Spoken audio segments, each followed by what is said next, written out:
Positive এবং অনেক লোক নেগেটিভ মন্তব্য করছে। কালকের এই ইন্টারভিউ সম্পর্কে আসলে আপনি কি বলতে চাচ্ছেন? আমি প্রথমে বলতে চাচ্ছি যে কালকে যে মানে সাংবাদিক ভাইদের সামনে অনেক ভিডিও করেছিলাম, সেই বিষয়ে কথা বলতে আসছে এখানে।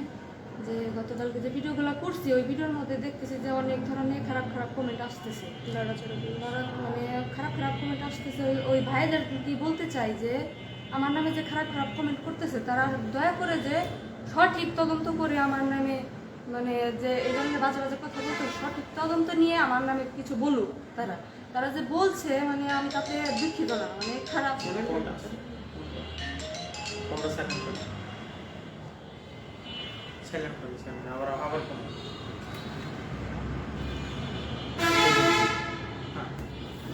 তারা যে বলছে তাদের কথার উপরে কিন্তু মানে আমি কোনো দুঃখিত বা ওইরকম ভাব মনে করি নাই। তো যারা বলছে তাদেরকে অনেক ধন্যবাদ। আমাকে নিয়ে অনেক বাজে প্রস্তাব দিচ্ছে, কিন্তু কেন তারা দিচ্ছে এইভাবে আমার নামে বাজে প্রস্তাব? আমি যে টিকটক করি, আমি তো বলছি যে ওর অনুমতি নিয়ে তখন ডিভোর্স হয়েছিল, তার জন্য আমি টিকটক করতাম। কিন্তু বর্তমানে আপনারা যারা দেখেন, মানে ওই ভিডিওতে যারা দেখেন, আমি বর্তমানে কোনো টিকটকেই নাই। 2024 সালে ছিলাম, কিন্তু ও ছিল বর্তমানে যেগুলো টিকটক করছি ও ছিল আমার সাথে। ও যে আমি যে টিকটক করে যতটুকু ভাইরাল না হতে পারছি, ও কিন্তু আমাকে প্রেস মিডিয়ার সামনে এনে ওইরকম ভাইরাল করে ফেলছে।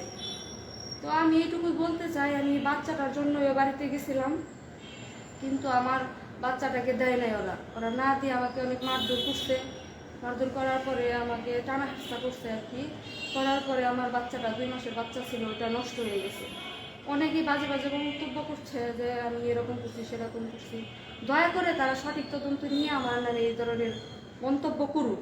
আমি একজন মধ্যবিত্ত পরিবারের মেয়ে, আমি কখনোই চাবো না আমার বাচ্চা এরকম হোক সেরকম হোক। আজকে 10 দিন ধরে আমার বাচ্চাটা আমার কাছে নেই, আমি দুধ খাইতে পারতেছি না। আমার বাচ্চাটাকে নিয়ে আমি অনেক দুঃখজনক একটা বিষয় জানাইতেছি যে আপনাদের কাছে আমি রিকোয়েস্ট করতেছি যে আমার বাচ্চাটাকে নিয়ে আনি, তার জন্য এত ঝামেলা হচ্ছে। না হয় আমার জীবনে এরকম কোনো ঝামেলা ছিল না, সাংসারিক জীবনে আমি কোনো একটা দিন শান্তি পাইনি। ওই বাড়িতে অনেক অত্যাচারে সহ্য করে আমি এই বাড়িতে মানে চলে আসতে বাধ্য হয়েছি, যার কারণ আমাকে এখন বাচ্চাকে ছাড়া থাকতে হচ্ছে। আমি বাচ্চাকে ছাড়া কখনোই থাকি নাই।